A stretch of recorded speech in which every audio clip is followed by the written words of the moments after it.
Shalom sahabat Maturia Ministry. Mari mengawali hari ini dalam mensyukuri anugerah kehidupan dengan bersatu teduh bersama saudara-saudari kita yang diperkenankan Tuhan bertambah setahun usia kelahiran dan pernikahan di hari ini. Teristimewa untuk usia kelahiran bagi Saudari Hica Tiofani Situmorang, Saudari Veronica Agustin, Ibu Windriana Albertin, Saudari Anita Usi Agatha Somokil, dan Ibu Arini M. Veronica. Doa kami kiranya Tuhan Yesus senantiasa memberkati dengan anugerah kesehatan dan kekuatan, serta menyempurnakan sukacitanya bersama dengan kehidupan keluarga terkasih. Kini saudaraku, kita akan disapa dengan sabda Tuhan, mendahulunya kita sehati di dalam doa.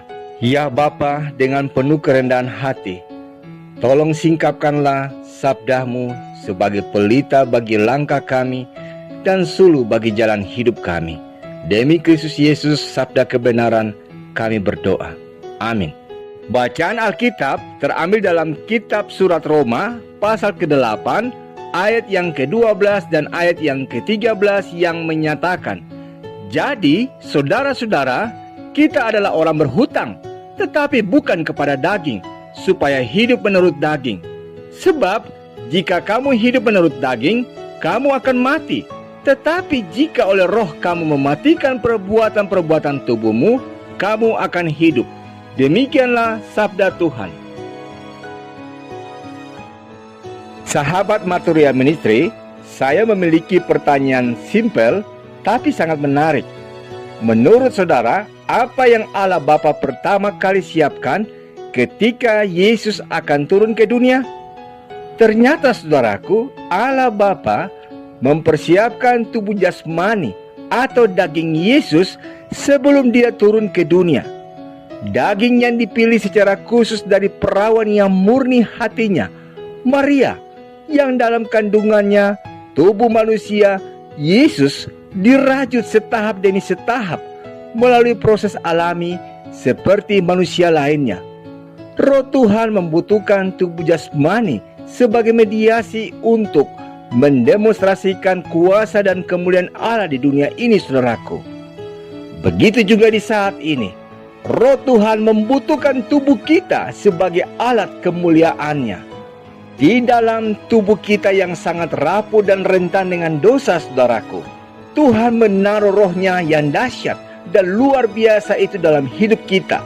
Tujuannya sama, agar kuasa dan kemuliaannya dinyatakan di hidup kita. Maka tiap orang yang percaya kepada Kristus Yesus punya potensi untuk mendemonstrasikan kuasa Allah secara maksimal. Dalam narasi bacaan kita di ayat yang ke-13, Rasul Paulus katakan, sebab jika kamu hidup menurut daging, kamu akan mati. Tetapi jika oleh roh kamu mematikan perbuatan-perbuatan tubuhmu, kamu akan hidup. Oleh sebab itu, janganlah heran kalau di dalam tubuh daging atau jasmani ini kita akan merasakan pertempuran dahsyat sedang terjadi. Ada kekuatan yang tarik-menarik antara kehendak daging dan roh kita. Iblis, saudaraku, akan selalu berusaha menarik kita dengan hal-hal yang najis, kepahitan, kebencian, dan menebarkan ketakutan, kekhawatiran, dan berbagai kecemaran daging. Sebaliknya, Roh Kudus akan membawa kita dalam hidup kebenaran, kasih, keadilan, perdamaian, ketertiban, keberanian, sukacita, pengendalian diri, dan buah roh yang lainnya. Melalui tuntunan Roh Kudus, kita bisa mendemonstrasikan kuasa Allah. Yang menjadi pertanyaannya, bagaimana caranya supaya kita menang atas pergulatan melawan keinginan daging? Firman Tuhan di dalam surat Galatia pasal 5 ayat 16 berkata, hiduplah oleh roh, maka kamu tidak akan menuruti keinginan daging. Karena itu saudaraku, satu-satunya cara supaya kita tidak hidup menurut keinginan daging adalah dengan memperkuat manusia rohani kita. Jika kita mengizinkan Roh Kudus bekerja secara terus-menerus dalam hidup kita, maka secara otomatis keinginan daging akan melemah dengan sendirinya.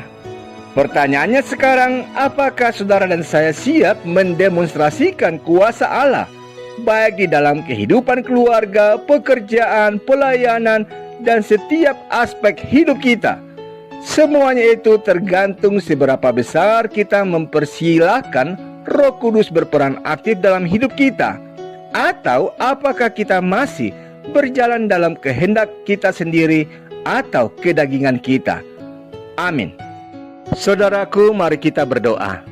Ya Roh Kudus, terima kasih untuk hari baru anugerah-Mu, demikian untuk sabda kebenaran-Mu. Tolonglah kami dalam keterbatasan dan kelemahan kami, kuasalah hidup kami, bertatalah dalam hati kami. Jagalah kami agar selalu melangkah dalam kebaikan, dan lindungilah kami dari segala keburukan, agar keselamatan yang telah dianugerahkan kepada kami tidak digunakan dengan kesia-siaan. Berkatilah apa yang akan kami lakukan di sepanjang hari ini. Demi Kristus Yesus kami berdoa. Amin. Selamat pagi saudaraku. Ingatlah, kita harus berani mati secara daging supaya kita hidup di dalam roh, selama beraktivitas dan selama menikmati kasih dan rahmat Tuhan di hari ini. Tuhan Yesus memberkati.